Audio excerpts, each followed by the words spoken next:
अम्बेडकर की जयंती को बड़े ही धूमधाम से मना रही है। इसी अवसर पर युवाओं को बाबा साहेब के विचारों से परिचित कराने के लिए कई कार्यक्रमों की रूपरेखा तैयार की गई है।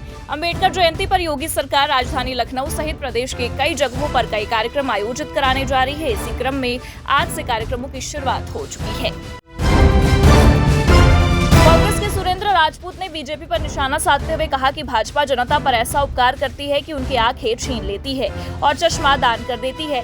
सबसे पहले भारतीय जनता पार्टी के कार्यकर्ता मूर्ति लगाने के लिए लोगों का गुणगान करते हैं और बाद में पुलिस से कहते हैं कि ये कानून व्यवस्था का मामला है। पुलिस को प्रशासन और सरकार से नियमानुसार बात करनी चाहिए और उचित कार्रवाई करनी चाहिए। संभल से सपा सांसद जियाउर रहमान बर्क बीते दिनों से लगातार चर्चा में बने हैं। ऐसे में बर्क को बिजली चोरी के मामले में तारीख मिलेगी या फिर उनसे जुर्माना वसूला जाएगा, इस संबंध में मंगलवार को तय हो जाएगा। एक्सीएन नवीन गौतम का ये कहना है कि अंतिम रिपोर्ट तैयार हो चुकी है। अवकाश के चलते कार्रवाई आगे नहीं बढ़ सकी, अब मंगलवार का इंतजार है। भीषण गर्मी के बीच उत्तर प्रदेश, दिल्ली, हरियाणा, राजस्थान, पंजाब, उत्तराखंड, जम्मू कश्मीर, हिमाचल प्रदेश और चंडीगढ़ समेत 9 राज्यों में बिजली संकट गहरा गया है। एनटीपीसी ऊंचाहार की 3 यूनिटों में तकनीकी खराबी आने से 630 मेगावाट बिजली उत्पादन प्रभावित हुआ है। प्रबंधन मरम्मत कार्य में जुटा है, लेकिन अगले 3 घंटे तक बिजली आपूर्ति बहाल होने की उम्मीदें नहीं है। आज राजधानी लखनऊ में बाबा साहेब डॉक्टर भीमराव अंबेडकर सम्मान अभियान के तहत प्रदेश कार्यशाला आयोजित की गई। इसमें मुख्यमंत्री योगी आदित्यनाथ ने भी हिस्सा लिया।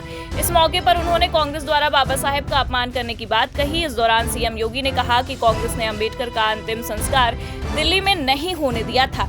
इस पुरानी पार्टी ने भारतीय संविधान के निर्माता का स्मारक बनाने से मना कर दिया था।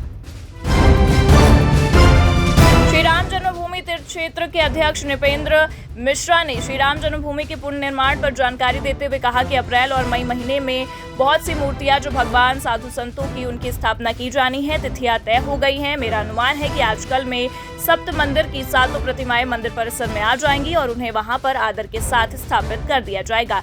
साथ ही उन्होंने कहा कि 15 मई तक मंदिर का निर्माण शुरू हो जाएगा।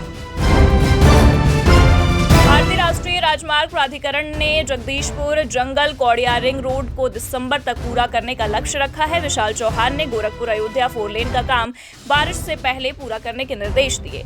सरयू नदी के पुल को कटान से बचाने के लिए तत्काल कार्य शुरू करने के निर्देश दिए गए हैं ताकि राजमार्ग को सुरक्षित रखा जा सके। संभल में बनी शाही मस्जिद का विवाद अभी शांत नहीं हुआ था कि एक नया मामला सामने आ गया है, जहां संभल के ही तहसील चंदौसी क्षेत्र के गांव जनेटा में सैकड़ों वर्ष पुरानी दरगाह शरीफ के सरकारी जमीन पर होने का दावा किया गया। एक ग्रामीण का यह कहना है कि दरगाह पर मेला लगाकर अवैध वसूली की जाती है। प्रशासन ने मुतवल्ली से कागजात मांगे थे। मुतवल्ली ने इसे वक्फ की संपत्ति बताते हुए दस्तावेज उपलब्ध करा दिए हैं। आरएसएस प्रमुख मोहन भागवत अलीगढ़ में 5 दिन तक पश्चिमी यूपी को साधेंगे। वो ब्रज और मेरठ प्रांत के पदाधिकारियों को हर घर में संघ को मंत्र देंगे। बता दें कि शताब्दी वर्ष के प्रत्येक घर में संघ की पहुंच होने के अभियान के तहत आरएसएस ने रणनीति तैयार की है। इसके तहत प्रत्येक ग्राम पंचायत स्तर पर संघ की शाखाएं लगाने का लक्ष्य है।